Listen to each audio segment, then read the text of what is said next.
Hey, welcome back to Taryn Swears. Okay, I get it. Nutrition, macros, hormones, do this, do that, totally overwhelming. There's so much information out on the interwebs that it's no wonder we all get paralyzed with information. And then we have all these different ideas and strategies. We get so overwhelmed that we just don't do anything, right? We're always chasing this or so and so's doing that. So we tend to think that that might be the next best thing or the thing that we need to do. So in this episode, I'm going to give you my top 5 best steps to get easily started tracking and understanding your nutrition, because I truly think it'll be that shift in mindset that will flip the script on how you approach nutrition going forward. So by the end of the show, you'll be your very own nutrition ninja. So I challenge you guys, take notes.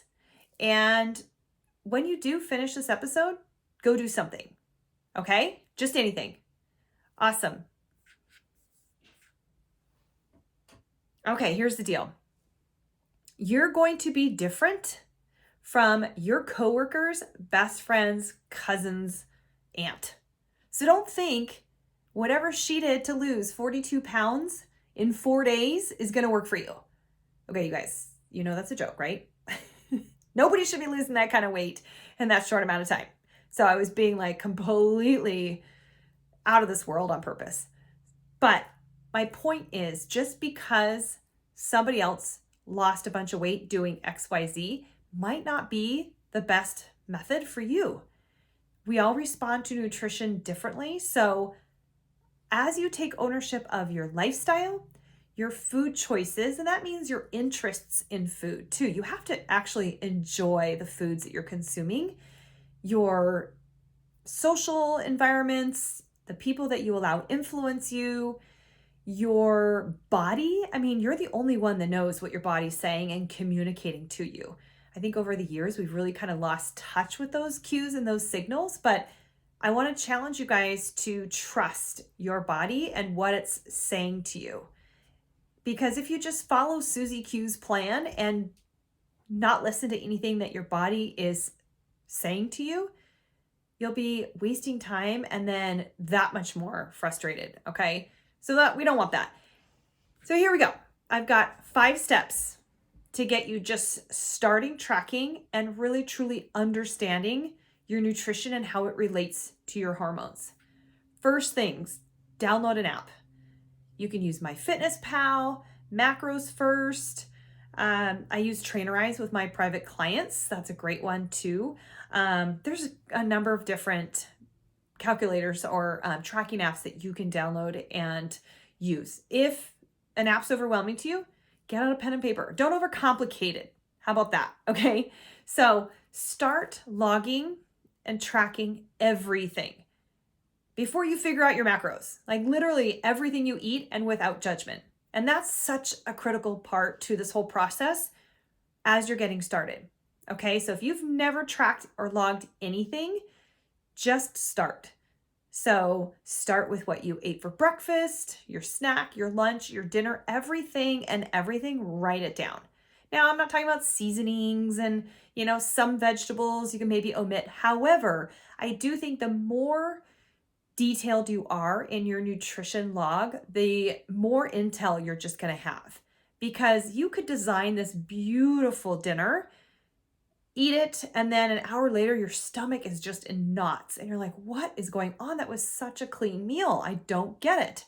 So you can collect information from that and go, okay, well, I had steamed broccoli and salmon and some rice, or maybe you had a hamburger and you had some homemade fries. So if you feel crummy afterwards, write it down.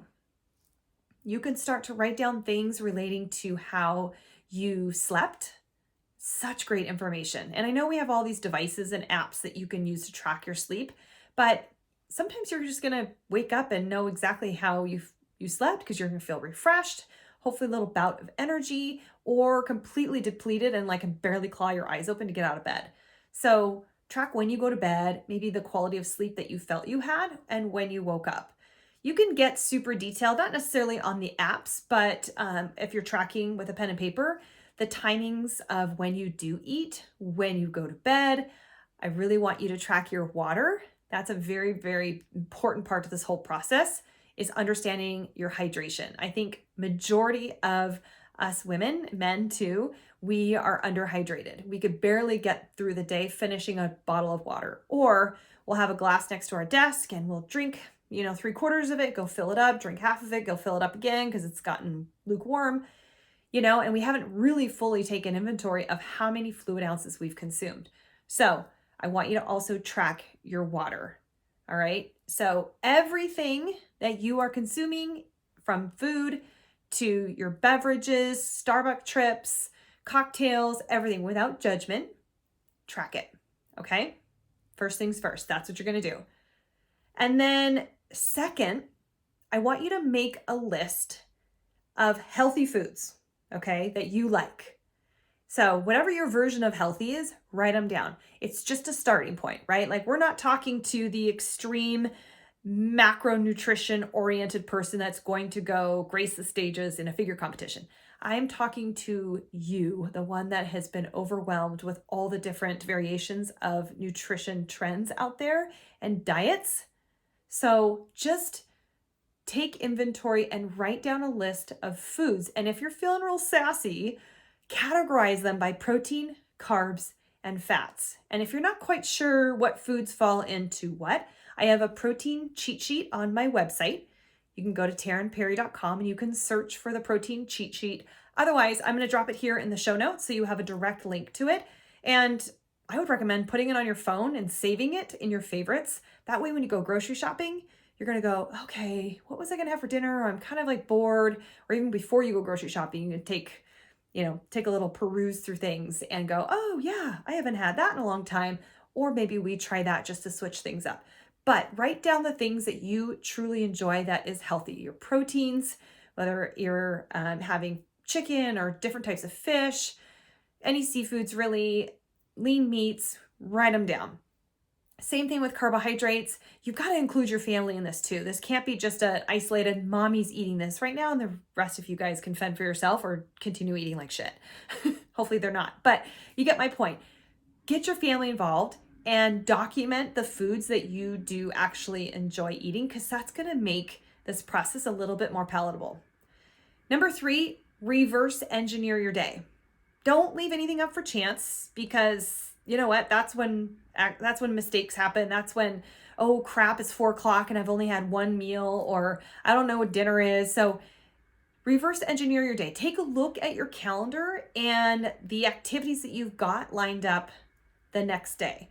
So I always, the night before, will take a look at what the day ahead has. So what kids' activities do I need to be on for, and the timing that I need to be there? Do I have any appointments?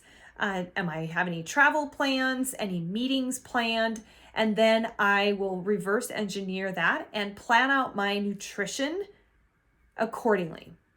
So that is, you guys, once you figure that out, that alone is just like, right? Talk about a mindset shift. When you feel like you've got a handle on what is happening the next day, and yes, there's things that are going to pop up in the middle of the day that you don't anticipate, and you're like, shit, wasn't expecting a kid to stay home from school. That just foils my whole, plan to eat healthy, which a kid staying home from school shouldn't foil any of that, right? But the unexpected meetings that you get pulled into, or, last minute stuff, like I get that happens, but if you at least can anticipate or have a good sense of the ones that are already scheduled and planned, then you can begin filling in where you're going to eat and what times, so you can get to that thing if you have to travel, or if you have to show up and you don't want to have a smear of ketchup all over your face with your meal, then at least you know when you can get that in. Because again, leaving it up for chance could be disastrous, especially once you do get into macros and you are trying to meet a certain set of macros. Getting to the end of your day and having 60 grams of protein left to eat is really tough to, and you're not going to consume that, but it's also tough to digest, going, shit, I didn't do it. And then you feel like a failure. And then, this whole this tailspin happens, and we're going to try and avoid that. All right. Step number 4, measure your food. This is not for the rest of your life, I promise. However, it is such a useful and really self-identifying step to this whole process, because I think we all have a skewed sense of portions, even the healthiest of foods, right? Or we might think that we are getting an adequate protein. So we put a slab of chicken on our plate, and if you were to measure it, it only comes out to say 3 ounces. And if you're under consuming protein and you're active, you're lifting weights, or you're going to the gym, it's going to be super difficult for you to see results from burning fat, in addition to building lean muscle, because protein's a building block for that. So understanding what your portions are, from proteins to carbohydrates to fats, is really such a crucial part to this whole process as well. Get a food scale if you don't. I mean, if you don't want to eyeball things, or I'll give you kind of a reference to using your hands so you can kind of understand, what you could generally do if you don't have a scale, or while you're waiting for it to arrive. By the way, Amazon, Target, you name it, whole bunch of really great food scales that are super cheap too. I'll send you a link to the one that I have on Amazon that, was really inexpensive, and it still works. And yes, I still measure my proteins because it's really easy for me even to go, oh, I think that is about a cup of cottage cheese. And then if I was to go measure, it's like, oh, just kidding, it's a cup and a half, right? So those extras and whoopses really can add up. So this is just creating awareness. So if you don't have a scale, just a general sense, the palm of your hand, and I'm really kind of referring to ladies because our hands tend to be a little bit more petite.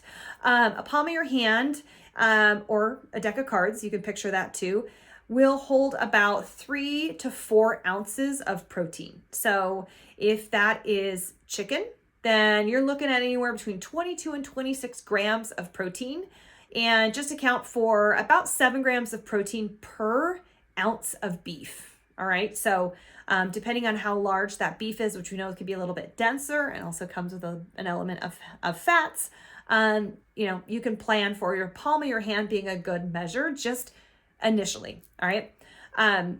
Fish, on the other hand, if you were to take the length from your fingertips to your wrist, that's going to be about 3 ounces. So like, how fun is that visual? And for those of you that are watching on YouTube, you can see I am podcasting while I'm on YouTube as well. So if you didn't know, now you do.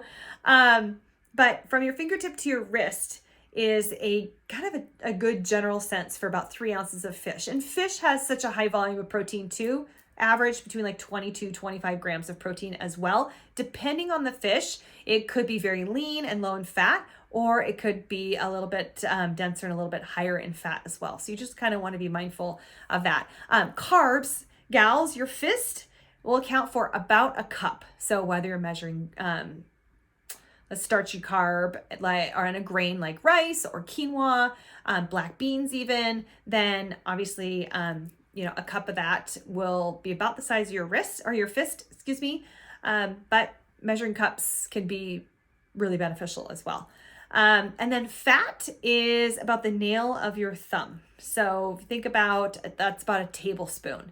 So if that's peanut butter, if that's butter, if that's oil, and just know that you got to be kind of mindful of that. I know we've got a lot of trends and successes even around a high fat diet. And you may have heard plenty of stories of people that have had success doing a high fat diet, but it's not a sustainable thing. So having a good balance of macronutrients in that sense, your proteins, fats, and carbs, and having awareness to the portions of those. So when you do dive in to macros, which we'll talk about how you can in a little bit, but then you can at least take a little bit of inventory of the balance that you have already when you're consuming.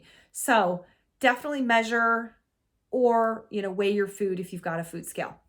Lastly, just be conscious of your food choices. I think 9 times out of 10, the shift that my clients tend to have initially is just their utter awareness of what they're eating. When they're in the mode of like, I really want to make a change, then they start thinking a little bit more thoroughly about what they're eating, what they're putting on their breakfast plate, what they're ordering when they go out to dinner or at Starbucks, what they have when they come home from the office or while they're making dinner or even sitting on the couch watching a show after dinner. That just sheer awareness of your food choices can totally be that shift in your mindset that you need. And that's really what you want, is to that just kind of cognitive effort to go, wait, that's such a mindless thing for me to eat. I don't need a bag of popcorn right now. I don't need to just dive headfirst into the bag of chips that's on the counter because it's there, right? Like maybe you've got cut up carrots if you need something to kind of chew on in the fridge, which I do. I go to Costco and we get a big giant 6 pound bag of carrots, and I'll peel about 4 or 5 big ones and I'll cut them up and I'll put them in a glass Pyrex with a little bit of water just so they don't dry out. And that way, if I need a snack, if the kids need a snack, just something, then I'll go grab them out of the fridge. And we actually use them for the kids' lunches. We'll cut them up and we'll put them in their lunch every day. So the kids get a vegetable in their lunch every day, and literally have been for years. It's crazy.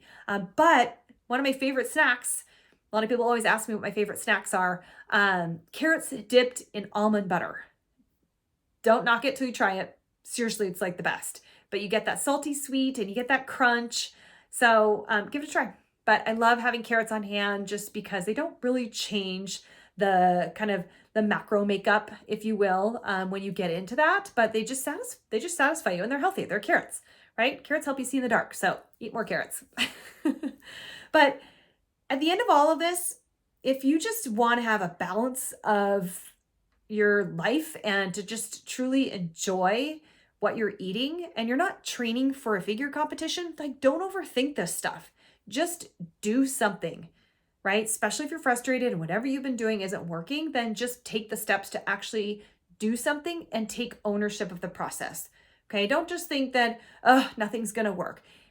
Something works. And if you're not willing to invest the time into going through the process to make some changes and truly be aware of the things that maybe have been that stepping stone into where you're at right now, carrying an extra 10, 15, 20 pounds, if you're not willing to allow that to be, a glaring visual back to you and just own it, then nothing is going to work. So we have to be able to change our mindset in order to be able to understand how nourishment through food is truly going to change the whole scope of your physical makeup, how you feel about yourself, how your body responds to your workouts, and your recovery of your workouts, how you sleep, your mood, your energy, and all of that surrounding how your hormones are too. Like our hormones dictate a lot of that. And, for those of you that do have a fairly regular cycle,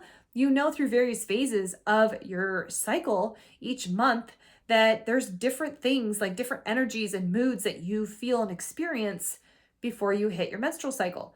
So I'm not going to elaborate on that in this episode, but I've got lots of juicy plans to talk about specifics to our hormones and cycling, and definitely are going to cater to those that don't necessarily have a regular cycle, whether you've had hysterectomy, perimenopause, and all that in between. We'll talk about that down the road as well. But I want you guys to just start. So take those 5 steps. And if you've done those in the past and maybe are just revisiting them and maybe want to dive into a little bit more in the awareness of macros and understanding what your body needs, then go to my website. You can download my Becoming Macro Minded guide. I've got a link here in the show notes, but it's basically a macro guide for beginners. So you'll be able to take the information. It's very digestible and very just easy to understand. Like I said, I'm going to take sciencey jargon out of nutrition. I'm not looking to give you a science lesson because I don't relate to that.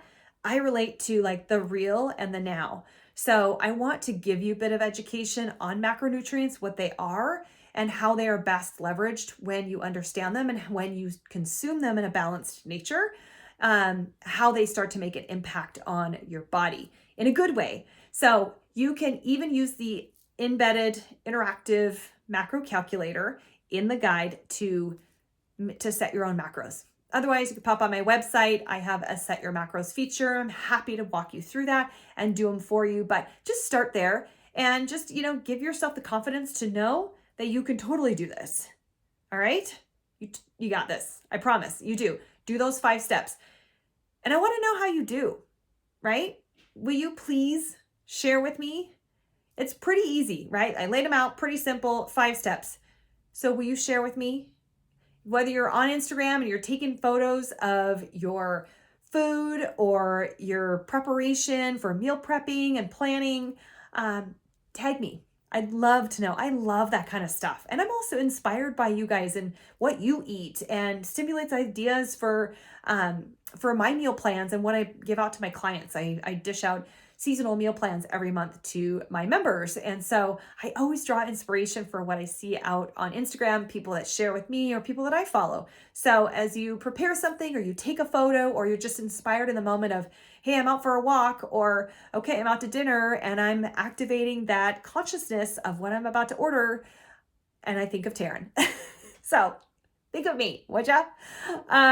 So I'd love to hear from you guys. I appreciate you guys being on and sharing your time with me. It really does mean a lot. This is such an exciting experience for me, and to be able to do it alongside of you guys, I really, really do have a lot of gratitude for you being here and sharing. So I look forward to talking with you guys next episode. And until then, have an awesome day.